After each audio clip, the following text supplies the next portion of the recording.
So this is Miles Morales, Spider-Man #4. And this issue picks up immediately where the other one left off, where issue 3 left off. It ain't no breathing room at all. Miles is still throwing hands with Rabble, and while they fighting, she starts saying some real unsettling stuff to Miles. She started telling Miles she knows everything about him, like every detail. She started naming his friends. She started naming his parents. She even named his high school. She even tell his man his grades. Like, how crazy is that? You battling somebody, they take like, I know you got an F. Hypothetically, you know you don't. It's just funny though. And Miles is like, hold up, who are you? Like, how do you know all this about me? And then that fear turns into anger real quick, because we all know Miles has really been dealing with a lot. So they start to kick into him. So he start to snap on her like, yo, leave my family and leave my friends alone. And the fight start turning up from there, and they really start going at it. And Miles ended up getting knocked into the river. And I'm not 100% sure what river or ocean that is. Don't forgive me, I'm not from New York. I should know this. I apologize. I don't. But yeah, he ended up getting knocked in the river.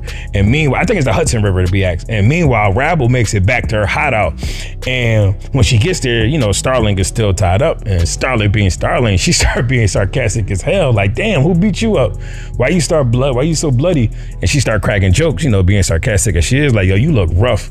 And she started telling Rabble, like, yo, all this over a high school, bro, is really not worth it. Like, yo, you really tripping. And Rabble don't like that. She ain't even trying to hear that. And it's just funny to me how they kind of like play on their hood lingo a little bit, but it's funny. And that's when Scorpion drones pull up and they start holding Yankee and start gripping him up. Like, you can tell they about to do something. Now she got like Miles, both of his closest friends. They got Yankee and Starling all, you know, tied up. But back to where Misty Knight, she ended up helping Miles and ended up pulling him out the river. And she like, yo, you good? And Miles is hurt bad. His uniform messed up. He just barely holding it together. He emotional, he physically hurt.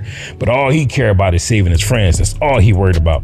But Misty like, yo, you gotta go to the hospital, bro. You gotta heal up. But Miles is like, nah, bro. Like, she know too much. She got too much intel. I gotta figure this out. So she tell him to listen. And he kind of snaps back at her. And it's like one of the moments in the issue where it kind of hit hard, like where Miles is really dealing with what he's dealing with. He like, yo, I don't care about me. I only care about saving my friends.